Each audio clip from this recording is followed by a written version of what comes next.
Hi എല്ലാവർക്കും foodie ബോയിലേക്ക് സ്വാഗതം. ഈ ഓണത്തിന് നമുക്ക് സ്പെഷ്യലായിട്ട് ഒരു പാൽ പായസം ഉണ്ടാക്കാം.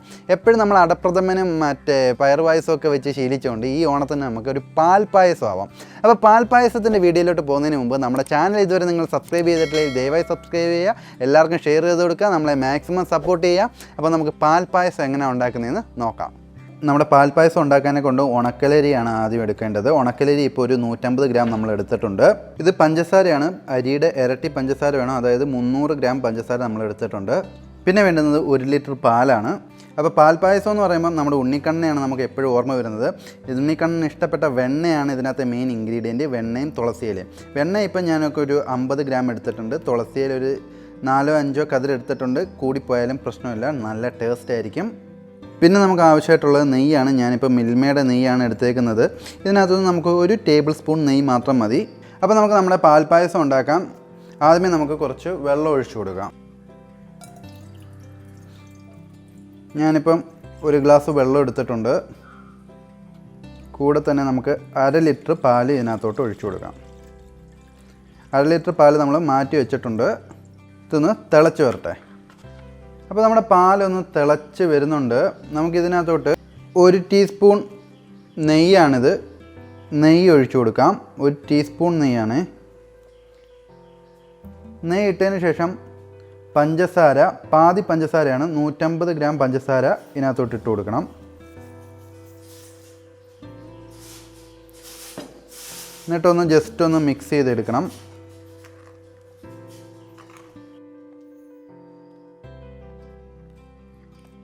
അപ്പോൾ നമ്മുടെ പാല് നല്ലോണം തിളച്ച് വന്നിട്ടുണ്ട്.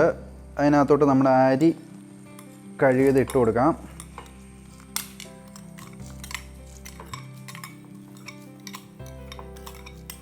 അരി കഴുകിയിട്ടിട്ട് നമുക്കൊന്ന് ജസ്റ്റ് ഒന്ന് മിക്സ് ചെയ്ത് വിടണം. നമ്മുടെ അരി നല്ലോണം വെന്ത് വരട്ടെ. ഇത് വേവാൻ കുറച്ച് സമയം എടുക്കും, ഒരു 30 മിനിറ്റ് എടുക്കും ഇത് നല്ലോണം വെന്ത് വരാൻ. അപ്പോൾ നമുക്കിങ്ങനെ ഇളക്കി അത് വേവിച്ചെടുക്കണം. അപ്പോൾ നമ്മുടെ അരി നല്ലോണം വെന്ത് വരുന്നുണ്ട്, ഒരു റോസ് കളറായി വരുന്നുണ്ട്. ഇടയ്ക്കൊന്ന് ഇളക്കി കൊടുക്കണം നമുക്ക്.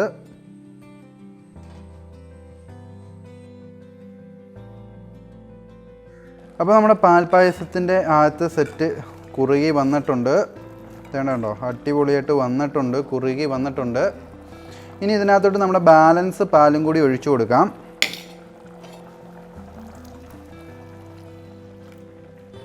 ബാലൻസ് പാലും കൂടി ഒഴിച്ചിട്ട് ഒന്ന് ഇളക്കണം. കണ്ടോ, ഒരു റോസ് കളർ കയറി വരും നമ്മുടെ പാൽ പായസത്തിന്. അടിപൊളിയായിട്ട് നമ്മൾ എടുത്തിട്ടുണ്ട്. ഇതിനകത്തോട്ട് നമുക്ക് ബാലൻസ് പഞ്ചസാര ഉണ്ടല്ലോ, ബാലൻസ് പഞ്ചസാരയും കൂടി അങ്ങ് ഇട്ട് കൊടുക്കണം.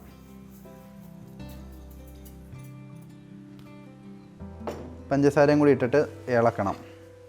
ഇനി ഇതൊന്ന് തിളച്ച് വരട്ടെ. അപ്പോൾ നമ്മുടെ പാൽ പായസം നല്ലോണം തിളച്ച് കുത്തി മറിഞ്ഞ് വന്നിട്ടുണ്ട്. ആ സമയത്ത് നമ്മുടെ തുളസിയില ഉണ്ടല്ലോ, തുളസിയില അതിനകത്തോട്ട് ഇട്ട് കൊടുക്കണം. അടിപൊളി വാസനയാണിതിപ്പം. ഇതിനകത്തോട്ട് കൂടെ തന്നെ നമ്മുടെ വെണ്ണ 1 ടേബിൾ സ്പൂണും കൂടി ഇട്ട് കൊടുക്കുക. അടിപൊളി വെണ്ണ അങ്ങ് തനിയെ ഉരുകിക്കോളും. അടിപൊളിയായിട്ട് നമ്മുടെ പാൽ പായസം വന്നിട്ടുണ്ട്. ഒന്നുകൂടി ഇതൊന്ന് വറ്റി വരട്ടെ. അപ്പോൾ നമ്മുടെ പാൽ പായസം അടിപൊളിയായിട്ട് ഇതേ വന്നിട്ടുണ്ട്, നല്ലോണം ഒന്ന് കുറുകിയിട്ടുണ്ട്. നോക്കി അടിപൊളിയായിട്ട് വന്നേക്കണം. നല്ല മണമാണ് പാൽ പായസത്തിൻ്റെ. നമ്മുടെ അമ്പലങ്ങളിലൊക്കെ, കൃഷ്ണൻ അമ്പലത്തിലൊക്കെ കിട്ടുന്ന അതേ പാൽ പായസത്തിൻ്റെ മണം. അപ്പോൾ നമുക്കിതങ്ങ് സെർവ് ചെയ്യാം.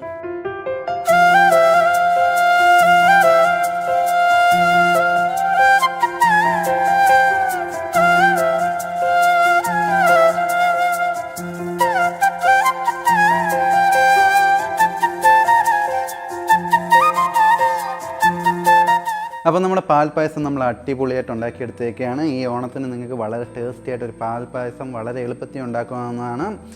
അപ്പോൾ നിങ്ങളും ട്രൈ ചെയ്ത് നോക്കുക, എങ്ങനെ ഉണ്ടായിരുന്നു നമ്മുടെ കമൻറ്റ് ബോക്സിൽ കമൻറ്റ് ചെയ്യുക. അതോടൊപ്പം തന്നെ നമ്മുടെ ചാനൽ ഇതുവരെ നിങ്ങൾ സബ്സ്ക്രൈബ് ചെയ്തിട്ട് ദയവായി സബ്സ്ക്രൈബ് ചെയ്യുക, എല്ലാവർക്കും ഷെയർ ചെയ്ത് കൊടുക്കുക, നമ്മളെ മാക്സിമം സപ്പോർട്ട് ചെയ്യുക. അപ്പോൾ ഇനി ഒരു അടിപൊളി വീഡിയോ വരുന്നിടം വരെ ബൈ ബൈ.